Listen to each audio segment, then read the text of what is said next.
Sebab itu orang dulu-dulu, kalau mak-mak kita dulu, kalau dia masak pakai rempah yang dibancuh air, dia suruh kita bancuh dengan air panas supaya dia mudah kembang. Bila dia masak nanti dalam kuali, dia mudah cepat kembang, cepat masak.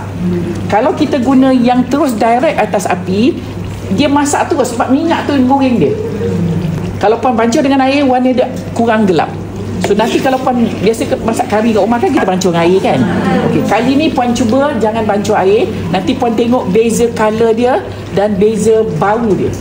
Assalamualaikum, hai semua viewers. Okey, hari ni Kak Zaida nak share resepi sajian ayam merah pandan.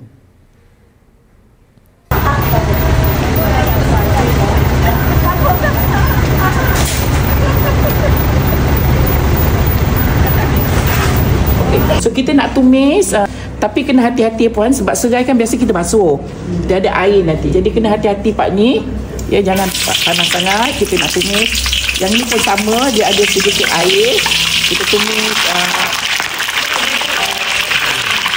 penyedap pandan dan serai dan 4 setawan ya, 4 setawan cengkeh kayu manis pelaga kita masuk sekali.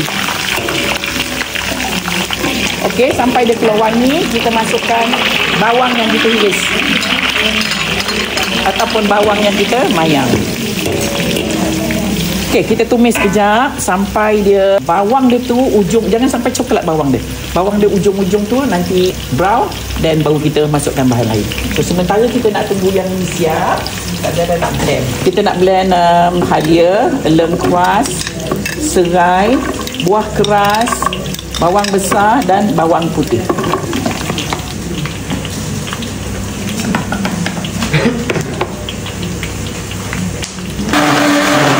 Okey, dia macam ni ya. Macam ni dah boleh kita masuk bahan. Macam ni.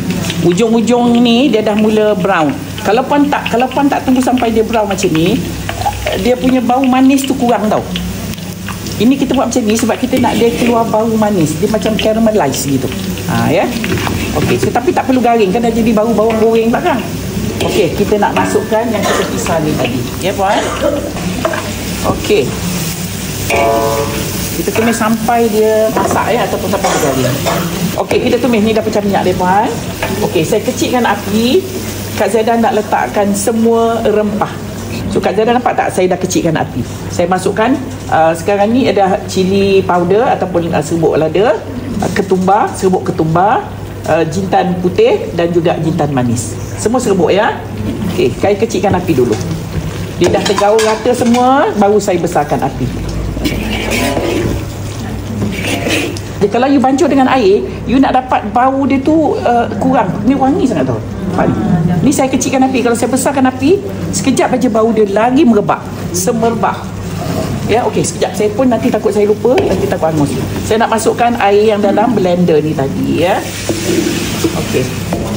Okey, dia memang ada perbezaan. Ada beza rempah yang puan bancuh dengan air, rempah yang puan terus letak dalam minyak panas ataupun masa kita menumis. Dia ada beza. Bezanya dari segi walaupun rempah yang sama, dia ada beza dari segi bau. Bau puan.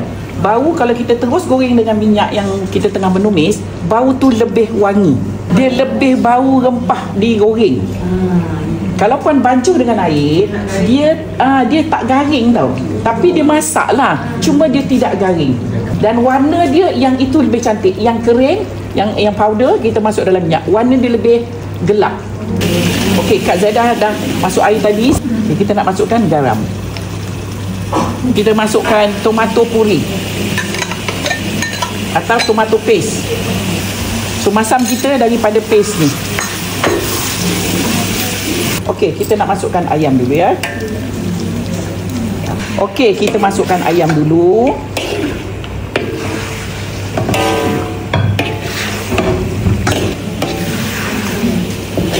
Masukkan sikit air. Susu cair tin ya. Susu tin ni dia lemak tau puan. And dia a bit thicker daripada susu fresh milk tu dia macam untuk minum je lah. Ya. Okey. Okay, saya buang sikit minyak dia. Ini for those yang kata, ui banyaknya minyak. Minyak kena ada untuk menumis. Setelah dia dah garing, dia dah masak, puan nak cedok minyak tu silakan. Masa menumis tu kena minyak ada. Kalau tak macam mana nak garing? Tak masak nanti bawang lada you. Itu yang makan sikit perut. Macam ni ya. Okey, kita nak masukkan buah tomato. Lauk kita dah jadi ni sebenarnya. So kita masukkan daun ketumbar. Daun ketumbar mendidih sikit, kita terus tutup. Dah masak dah lauk Kak Zaidah ni. Alhamdulillah, dah pun siap resepi kita hari ini, iaitu sajian ayam merah pandan buat tetamu Kak Zaidah. Untuk perempuan di luar sana, selamat mencuba.